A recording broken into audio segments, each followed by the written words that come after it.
In Sherlock Jr., the director, Buster Keaton, writes and stars in his own film. Keaton plays an unnamed young man who works as a cinema projectionist, spending his days dreaming of becoming a famous detective. He's in love with the girl, played by Catherine McGuire, who comes from a wealthy family. He buys a gift for the girl and presents it to her along with a ring. Meanwhile, another potential suitor, a local thief played by Ward Crane, steals a watch from the girl's house, pawns it, and attempts to win over the girl with a more expensive gift. The deceitful conman wants nothing more than to marry into money and spend the rest of his days living a life of luxury. When the girl's father learns that his watch is missing, he confronts the local thief, who immediately realizes his situation and plants the pawn shop receipt in the suit of the projectionist. In an attempt to use his detective skills, Buster Keaton's character accidentally indicts himself when reaching into his pocket and discovering the receipt. The projectionist is then reprimanded by the father and forbidden from seeing the girl again. He makes his way back to the theater where he falls asleep and dreams of stepping into a movie screen, becoming a masterful detective who is tasked with finding the culprit behind a jewelry heist. The characters in the fantasized movie are people from the projectionist's life, with the con man playing the villain and the main character being himself, the famous Sherlock Jr. He manages to solve the crime and save the girl in this contained narrative before waking up back in the projector booth. In the dream, the boy solves the case and escapes with the girl, yet in reality, it is she who unearths the truth and returns to apologize. The film is incredibly innovative, using pioneering cinematic techniques that would still evoke a sense of spectacle, even within modern cinema. Keaton understood that cinema held a profound influence over both our dreams and desires, and crafted a film that perfectly captures the essence of that power, while simultaneously rejoicing in the tricks and techniques that are unique to his films. While the story is not considered an especially well-crafted narrative, each sequence has its own clever idea, which Keaton choreographed and timed perfectly to create an easy-to-follow, uncluttered scene. Production for Sherlock Jr. began in November 1923 under the original title The Misfit. It was filmed during the winter months of 1923 and 1924 and first released in January of 1924 in Los Angeles. The picture was filmed in black and white on 35mm film. Keaton held 3 audience previews, cutting the film down further after each preview. In fact, he cut it down to 5 reels, nearing around 44 minutes, which is short even back then for a feature film. Aside from Buster Keaton, Joseph M. Schneck also helped produce the film, while story writers were Jean C. Havez, Joseph A. Mitchell, and Clyde Bruckman, and Elgin Leslie and Baron Hook took credit for cinematography and photography responsibilities. Additionally, Claire West was the head designer. Moving on to some specific scenes, Keaton himself says he made all of Sherlock Jr. just to capture film within film. The sequence is a stunning combination of theatrical and cinematic tricks involving lighting, double exposure, and mats. While audiences found it amusing, other filmmakers at the time were in awe of the technical complexity of this simple-looking scene. The dream begins with a double exposure that separates Dream Keaton from his sleeping counterpart.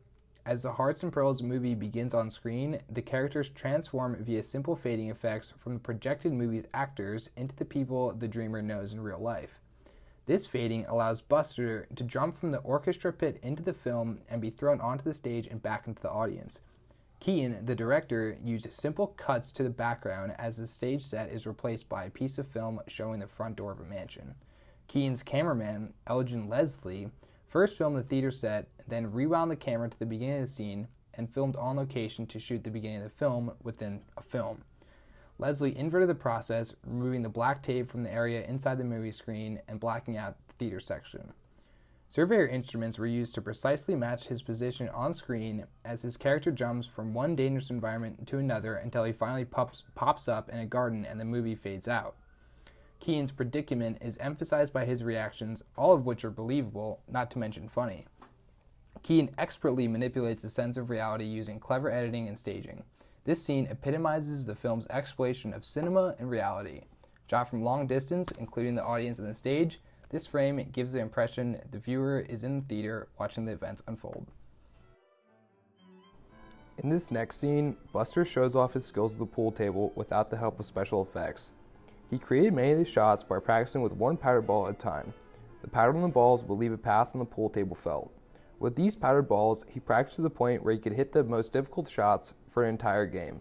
This scene really shows us why many called Keaton a perfectionist. This perfectionism was imperative for silent filmmakers at the time because everything the audience took away from each scene was entirely visual, relying on expressive actions and intentional movement. By perfecting a scene, Keaton was able to fully get across each and every point he was trying to make, all without using sound. In this second scene, Buster appears to jump through the body of his assistant. The trick was accomplished with a trapdoor behind the suitcase and an actress lying horizontally above the suitcase with long clothes, giving the illusion of a torso. With the actress up on the platform, the suitcase and dress concealed a small trapdoor in the fence. Her head and shoulders remained in place, with the dress slipped the back hanging down to cover the trapdoor as Buster dove straight through. The platform and the actress in the dress then dropped down and allowed the actress to smoothly fall forward and walk as though she had always been standing vertically. Keaton later admitted that the crew had spent an awful lot of time getting those scenes. These kinds of tricks are necessary in Keaton's storytelling as they heighten interest, leave audiences in awe, and ultimately separate Keaton's films as the most advanced and thought out at the time. As modern-day special effects like CGI weren't available, Keaton made comedic magic with basic setups, illusions, and perfect execution. In this last scene, we follow Keaton with a tracking shot as he runs next to his assistant on a bike. Sherlock, who is anxious to escape his pursuers, jumps on the front handlebars of the bike. Unfortunately, early in the chase, their plan hits a literal and metaphorical bump. A shallow ditch in the road throws Sherlock's assistant off the bike. This leaves Sherlock unknowingly as the bike's only occupant, and also shows Keaton's crazy ability to ride a motorcycle from the handlebars. The scene shifts from tracking shots, keeping a close watch on Keaton, to quick still shots that watch as he zooms by. Keaton uses both as he zips between cars, knocks over a few women, and even wins a tug-of-war. At the end of it, Buster manages to hit both cameras, knock down the scene director, and collide with the car. Keaton was known for his risk-taking and knack for constantly putting himself into dangerous situations for a shot. For example, one scene from Sherlock Jr. resulted in Keaton unknowingly breaking its neck. This was one of his most famous on-set accidents. In the shot, Buster is running atop boxcars of a moving train. As the end of the train draws near, he effortlessly reaches for the draw rope of the waterspout. The train disappears beneath his feet, but Keaton is apparently left safe. Not part of the gag, the force of the water was greater than expected and knocked his head onto a train rail. He got up and finished the scene, but complained of headaches for days. It was not until 1935 that a doctor spotted a callus over a fracture in Keaton's top vertebrae through an X-ray. The doctor informed Keaton he had broken his neck during the accident 9 years earlier and had not realized it. Despite being injured from the accident, Keaton understood the simple effectiveness of balancing action within a stagnant frame. Keaton uses his still frame to make his viewers think at some point Sherlock will come to the end of the train and fall, but this never happens. Looking at Sherlock Jr. and the Keaton film we watched in class, The General, there are some recurring themes worth pointing out. Keaton, in both, plays with the viewer's perception of reality and fiction, intertwining a vowed love affair with unbelievable gags. The viewers in both films are interested in the awkward, seemingly impossible relationship Keaton's character looks to pursue, yet are never given the expected appropriate finale.